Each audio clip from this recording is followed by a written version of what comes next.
This video was sponsored by CuriosityStream, in partnership with my streaming service Nabila. Remember when on the 25th of May 2018, this is what everybody's inbox around the world felt like? GDPR had just become official in the European Union, and whether you were from the EU or not, suddenly every internet service you had ever knowingly or unknowingly signed up for sent you an email saying, "Hey, can we still be friends?" Interest in the general data protection regulation of the EU spiked for a few days. It was the topic for almost a whole week, and then everyone predictably got bored with it and found that in reality, the only visible difference GDPR seems to have made to their lives was adding a seemingly never-ending list of cookie banners that barely did anything anyway. But is that it? Is GDPR really just a law that annoys us with cookie banners, or did it actually manage to create some positive lasting change? Well, almost 3 full years have passed since the law actually came into effect, so in the 73rd episode of the Story Behind series,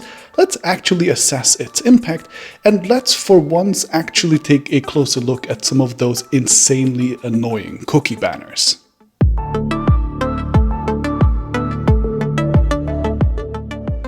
GDPR's original goal was to improve the privacy of EU citizens in 3 main ways. First, before collecting any personally identifiable data, companies had to clearly explain what they would collect, how they would use that data, and who they would share it with, and they could then typically only go on with the collection if they had received explicit and informed consent for it. Second, once the company collected the data, the user could then ask to see, export, and delete said data, and if it was compromised through a data breach, the company now had to let the relevant authorities know within 72 hours. And third, GDPR mandated that the companies and individual EU member states had put the processes and resources in place to actually be able to enforce these new rules, including member states establishing dedicated data protection authorities, and companies naming dedicated data privacy officers if they were large enough, taking responsibility for the practices of their contractors, etc. All of this was backed by the promise of huge potential fines, so companies would actually comply, and the nice side effect that at least most would only have to comply with 1 set of privacy rules for the entire continent going forward, not 31 individual ones. In other words, while GDPR did not outright ban the tracking of users by itself, it did, at least in theory, give people real information, real decision-making powers, and a legal system to turn to if needed, making it both surprisingly ambitious and well-intentioned. But of course, intentions are one thing and reality is another thing entirely, and since almost 3 years have passed since GDPR actually came into power, we can now take a look at what happened in practice and what didn't. So let's do just that. Perhaps the most obvious success of GDPR is how it impacted data breach warnings. Last year alone, around 120,000 data breaches were reported across the EU, according to law firm DLA Piper, while before the introduction of the GDPR, those numbers were around 18 to 20,000 reports a year, meaning that firms are at least 6 times as likely to report breaches across the EU now that there are strict rules for it. The 72-hour rule also means that there should be no undue delay for reports in the EU, unlike how Equifax in the US, for example, took around 2 full months to notify the authorities of their massive data breach concerning over 100 million people. And finally, there are now also clear fines being imposed when breaches were the result of inefficient security measures, with at least 122 fines being issued so far, including to British Airways, Marriott International, a Swedish hospital, and even public authorities like the Bulgarian National Revenue Agency, for example. Fines are still much smaller than the maximum amount allowed under GDPR, but data breach warnings are overall undoubtedly a huge success of GDPR. Another area of success is the ability for users to view, download, and delete the data a company has on them. Places like Facebook, Google, and Amazon have automated portals that let you download or request a deletion for all of your data, for example, and while many have rolled this out to non-EU citizens as well, you almost certainly have GDPR to thank for that too. Before GDPR, many services simply refused to delete your data, like how I spent over 3 months and multiple hours of support calls trying to get an Apple ID deleted without success, or how one US-based New York Times subscriber recently found out out that the publisher simply did not allow him to have his associated email address deleted because screw him, that's why. EU citizens now very much can and do sue companies who refuse to give them their data, and enough of them actually win cases, like this Hungarian man against Google for example, so that companies usually do begrudgingly comply with requests eventually. And a third success is in general having more information. Here's a German newspaper called the Morgenpost for example. Because of GDPR, it now has to show you every single company it could share your data with, as well as what they will use it for in this insane list. And while yes, the average person can't possibly be expected to go through a list like this for every page they visit, GDPR does at least help expose some of the ugliest sides of the internet and potentially gives researchers, journalists, or privacy organizations the tools to highlight which providers do particularly badly and why. Which finally takes us to consent, arguably the area where GDPR had most mixed results. In some ways, for example around controlling newsletters or marketing communications, GDPR did relatively well. Many services like DocuSign here, for example, ask the user to explicitly opt in to receive marketing emails when they sign up if they are from the EU, while users in the US, for example, they don't. Those probably just get opted in automatically. Similarly, many pages now let you reject cookies and other trackers you would have previously not been able to reject was it not for GDPR. But, and I am sure you have noticed this already, this is where GDPR actually starts to fall apart. Many pages of course don't really give you a fair and realistic choice even though they pretend that they do, and so looking at their cookie banners and consent dialogues actually gives us a pretty good idea of all the weaknesses of GDPR. So let's take a closer look at some of these banners and dialogues, ranging from some of the best to some of the absolute worst. An excellent implementation of the consent banner can unsurprisingly be found on the official websites of the EU. The banner itself is small, it can be ignored fully without breaking the site's functionality. Rejecting it is as easy as accepting it, and unless you specifically accept it, the only cookie that gets dropped on your browser is just a technical one that stores whether you have JavaScript enabled on your browser or not. Cookies like this, which do not collect any personal information, do not have to be consented to, so dropping it is fine, and all other trackers the EU has are clearly explained in their policy and seem pretty reasonable too. So this page is very GDPR compliant. One step below that is, for example, GitHub, which doesn't have a banner at all. The page does place a bunch of cookies on your browser, but these are all what they call, quote, strictly necessary ones, which are used to store your preferences and login info, and they only use first-party analytics. Given that, they can pretty confidently claim that whatever data they have on you is either, quote, necessary for the performance of a contract to which you are party, or in their legitimate interests, both of which allow them to collect the data without additional consent, so this all seems clean and nice. And one step below that is the website of my startup, Crowd. Again, the cookie banner can simply be ignored or temporarily closed without breaking functionality, and while permanently rejecting cookies takes one extra step, it's still pretty easy to do. I'm giving us minus points here because this checkbox doesn't actually do anything, but it's just a standard part of the cookie dialog tool we got from Wix, the website maker that we use to build and host our website, and it can't be disabled, so we just have this silly placeholder disclaimer here. Now, looking at the actual list of cookies and trackers we use, this is the one that the consent banner actually saves your choices into when you click accept or reject. These are functional cookies set by Wix for security and performance purposes. This one is from Riddle, the company whose tool we use to build and host our weekly tech knowledge quizzes, which you will only have to use if you specifically visit the quiz page. And finally, these are the cookies for Google Analytics. They only drop if you click accept, and as we describe in our cookies policy, we only use the most bare bones version of Google Analytics possible, so we can see what users do on our page without us being able to personally identify or retarget anyone. But now, let's move on to the shady stuff. The Verge, for example, does not seem to have an obvious option to reject cookies at all, and even though their banner says you can opt out, after reading their actual cookie policy, all that is written there is how you can disable cookies in your browser in general. Not exactly a real solution. One saving grace here is that you can actually use the page without hitting accept, and until then, no real tracking stuff gets dropped on you, but once you hit it, the page reloads, and you get about 10 more cookies, according to Firefox, also explicit trackers from Twitter, Facebook, Google Analytics, and whoever that is. Plus, you have just agreed to sharing your data with all of these companies and have theoretically agreed to all of their privacy policies too.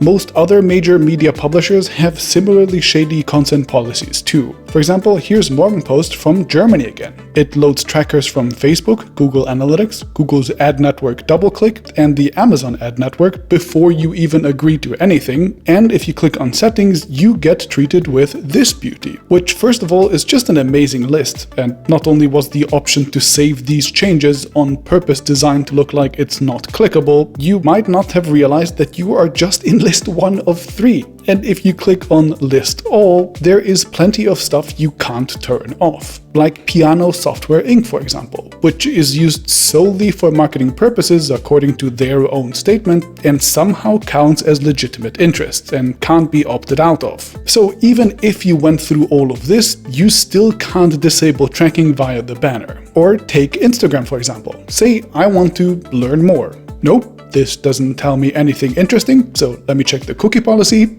and I literally have to accept all tracking to even read what is in their policy and what they will track.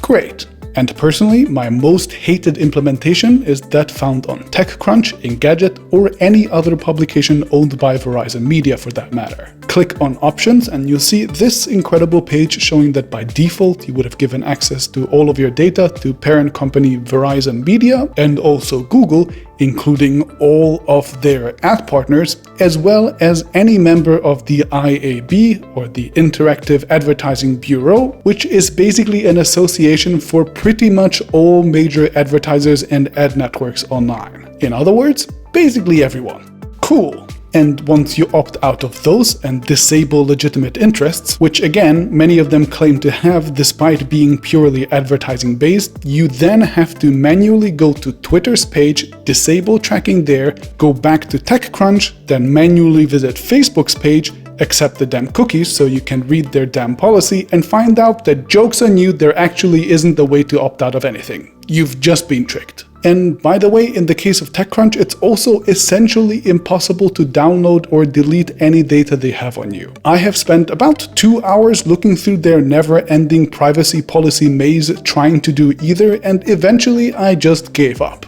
I mean, their policy clearly says that you can download and delete data, so I'm sure it's technically somehow true, but after doing about 30 CAPTCHAs, I ended up on this page, which half the time didn't work for me at all. I could not find a delete or download button anywhere, and even if I did, they would have already sent my data to like 800 other partners anyway, so what's the point of deleting it from their servers anymore? And Verizon Media, as far as I can tell, has been sued exactly 0 times under GDPR. Which is just amazing and also kind of highlights the 3 major problems that I have with GDPR. First, under GDPR, the people collecting your data are also the people who are designing the consent forms for that collection. And it's kind of like telling criminals to design their own prisons.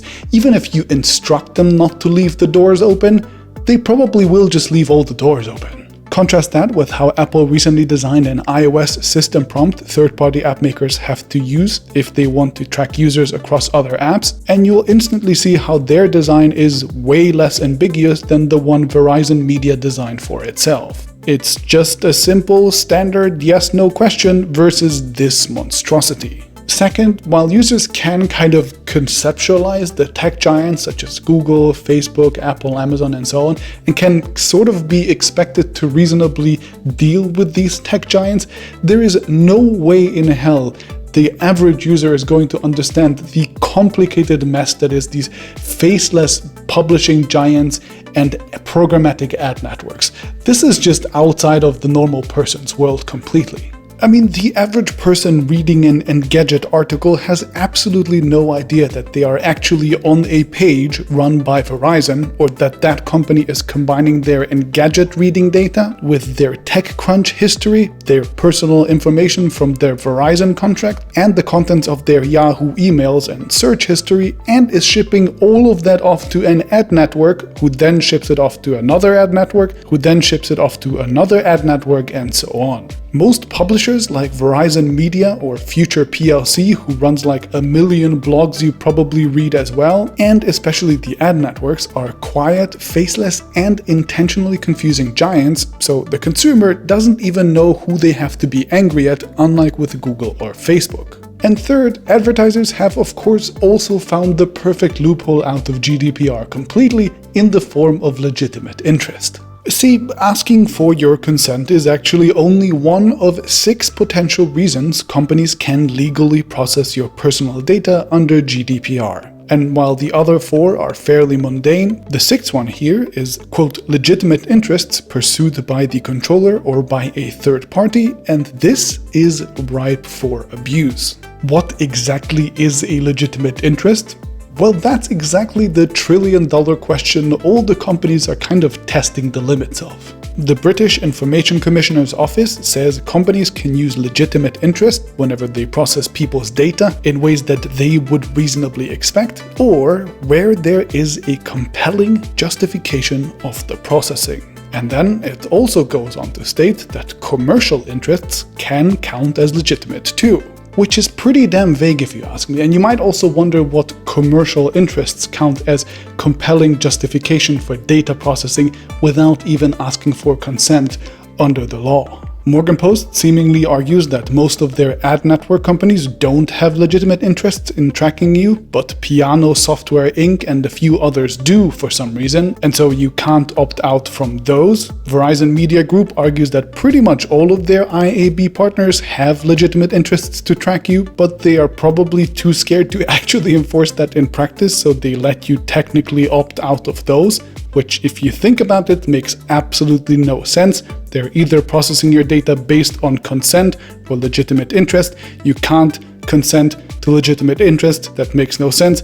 But anyway, Facebook in their wild policy goes furthest and claims that their legitimate interests include, quote, providing an innovative, personalized, safe, and profitable service.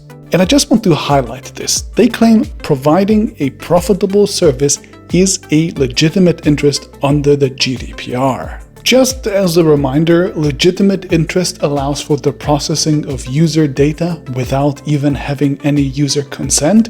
So if Facebook is right and operating a profitable service counts as legitimate interest, then basically any for-profit ad company would have legitimate interest to process basically any user data without any user consent, which would basically be the mother of all loopholes. Now, obviously, there is still a lot of debate around legitimate interest, and while the European courts have made a few judgments around it, the exact premises aren't clear yet. However, combined with the other 2 weaknesses, such as companies designing their own consent forms and the lack of clarity around publishers and ad networks, it is clear to say that the GDPR has not been a complete success. It's genuinely great that there is a single law in Europe, that data breaches are reported more frequently, that there is generally much more information and transparency on the internet, and that Europeans can download or delete their user data from specific services, but there is still a lot left to be done. And that is where the GDPR stands almost 3 years after it came into effect. I think it is a significant first step into the right direction, but clearly there are still many loose ends that need to be tied up, and actually most of the EU would probably agree with this statement. The GDPR was originally supposed to be followed up with something called the e-privacy regulation, which is sort of an extension to the GDPR that could potentially fix many of its flaws or make it worse. If you're interested in how that is coming along, I've actually put together a couple of minutes about that as sort of bonus content that you can watch on Nebula. Links to that are down in the description. Nebula is of course our very own video streaming service, which is privacy respecting, ad-free, and lets us freely create content like this little bonus episode without having to worry about what it will do to the YouTube algorithm. It is built and owned by many of the best educational content creators on YouTube, including Real Engineering, Polymatter, Renee Ritchie, Wendover Productions, and more. It comes with all of our regular content, in the case of TechAltar for example, even a day or 2 early, as well as many fantastic originals, like this 20-minute deep dive into the origins of the iPhone by Renee Ritchie, with appearances from Marcus Brownlee, iJustine, John Gruber, Walt Mossberg, and more. It is fantastic content, and you can get access to all of Nebula for free with a subscription to my sponsor CuriosityStream, which itself is less than $15 for an entire year. That's like barely more than $1 a month. CuriosityStream is of course the premier place on the internet for high quality professional documentaries from the founder of the Discovery Channel, and they have a huge library of science, nature, and history content to binge while you are stuck at home. I have recently finished watching an episode of Catalyst on CuriosityStream, which took a closer look at the potential of quantum computing, and there's a ton of other great content from hosts like David Attenborough, Jane Goodall, Stephen Hawking, and more. So check them out at the link in the description, and I'll see you in the next video.